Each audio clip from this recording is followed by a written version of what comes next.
Scooby-Doo ရဲ့ဖြစ်ရမှန်ကတော်ထိတ်လန့်မှုကောင်းပါတယ်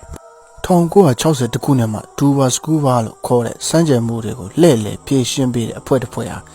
အိန္ဒိယနာမှာဖြစ်ခဲ့တဲ့မဖြည့်ရှင်းရတဲ့အမှုတွေကိုဖော်ထုတ်နိုင်ခဲ့တာကြောင့်ဒေတာတွင်းသတင်းတွေမှာပါလာခဲ့ပါတယ်။အဲ့ဒီအဖွဲ့မှာဆယ်ကျော်သက်၄ယောက်နဲ့ Jasper လို့ခေါ်တဲ့အေးအားမှကြီးမားတဲ့ Great Dane ခွေးတစ်ကောင်ပါဝင်ပြီးသူတို့ကပြောတာက Jasper ဟာအင်္ဂလိပ်စကားကိုနားလည်တယ်ဆိုတာပါသူတို့က6ချားစရာကောင်းတဲ့အစိမ်းရောင်ကားတစ်စီးနဲ့တွာလာပြီးထူးဆန်းတဲ့သတင်းတွေတစ်စီတွေ့ရှိမှုတွေပျောက်ဆုံးမှုတွေညင်းညုံနေတဲ့မိုင်းတွင်းတွေစတဲ့အဖြစ်ပြက်တွေနောက်ကိုလိုက်ပြီးဘလိုနည်းနဲ့မဆိုအပြေရှာတက်ကြပါတယ်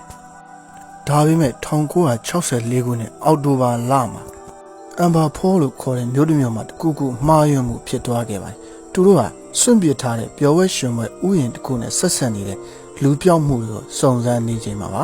အဖွဲ့ဝင်2ယောက်ဖက်အပြင်ကိုထွက်နိုင်ခဲ့ပါတယ်ကြံတဲ့သူတွေကိုဥယျာဉ်အောက်ကတွန်းနဲ့ကြည့်တယ်မှာရဲ့အနှဲငယ်အကြာမှာတွေ့ရှိရပြီးသူတို့ရဲ့မျက်နှာတွေကကြောက်ရွံ့မှုတွေအပြည့်နဲ့အေးဆက်ဆက်မျက်နှာတွေဖြစ်နေပါတယ်သူတို့မှာဒဏ်ရာတွေတိုက်ခိုက်ခံရတဲ့လက္ခဏာတွေလုံးဝမရှိရပါဘူး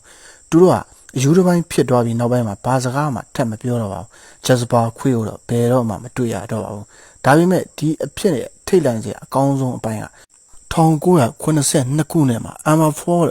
တစ်တော်နဲ့ကြည့်ရမှာလမ်းလျှောက်သူတဦးရဲ့ရိုက်ကူးထားတဲ့တပ်ပုံတစ်ပုံမှာအဲ့ဒီပုံမှာခြေနှချောင်းနဲ့လမ်းလျှောက်နေတဲ့အရက်ရှည်ပြီးခွေးမျက်နှာနဲ့တူတဲ့တရဝါတစ်ကောင်ပြီးတော့ SD လို့ရေးထားတဲ့တစိမ့်ပါတဲ့ပြာနုရောင်လေဘက်